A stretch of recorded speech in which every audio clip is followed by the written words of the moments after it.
Hi, so this is going to be a super sped up process video of the resin beach surfboard I made for Mr. Montu. So starting off, my father off screen cut off a piece from a huge plank of wood, and basically I'm taking a hacksaw and sawing off all of the corners so I can have a rudimentary shape that I can work off of.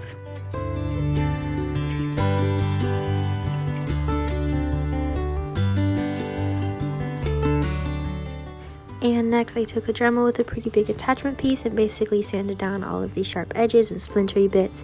And I originally had a C-clamp holding it onto the table, but it got annoying to adjust it at every single turn, so I ended up taking it off and just holding the surfboard with my hands. I then sanded down the whole thing with a 6-grain sandpaper, but I lost the video, so please imagine that.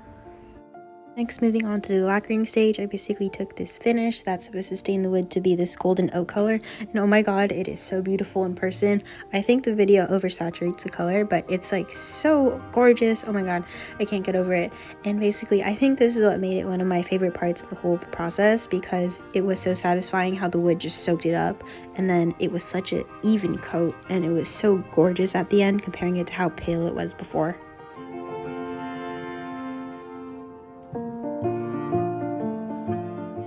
And after letting the stain dry for a while, I took some beeswax and put that on a paper towel and basically rubbed that along the surfboard to give it this protective oily sheen. And then I let that dry for 20 minutes to put on another coat.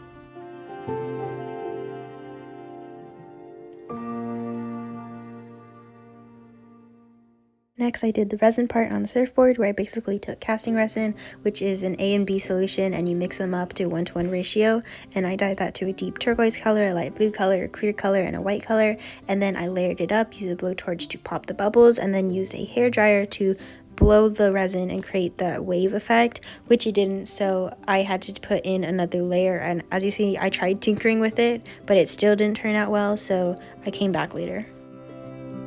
As you can see, it's later on in the same day, and I basically let the layer set to put on a new layer, so I mixed up new colors, did the blowtorch, the hairdryer, all those things, and I let this one sit to see if I could change it up and make the wave effect. It didn't, so I ended up actually finally doing it on my third attempt.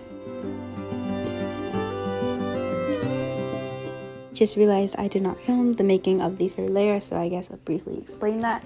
I basically came back the next day and I did not like how it looked, so I went out and bought a heat gun at Michael's that was $50 because I was like, yes, all the videos say use a heat gun, not a hairdryer. So I went, invested in that, and I also went and got a wood burner, which you'll see me doing the lettering on later on. But I basically mixed up some new layers, did the blowtorch, and used the heat gun instead of the hairdryer, and kind of worked. I ended up liking how it looked, so I actually kept it because it was like, hey, this is the best I can do. I actually like it, so I'm just gonna stay here and keep it this way.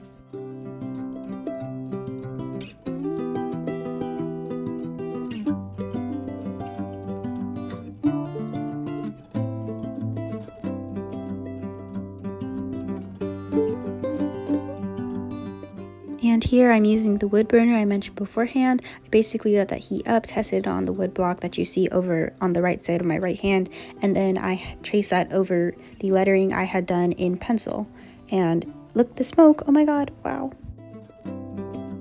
And this is the final product. I hope you like this video where I delved into the details of making it, and I really hope you like the gift. Thank you.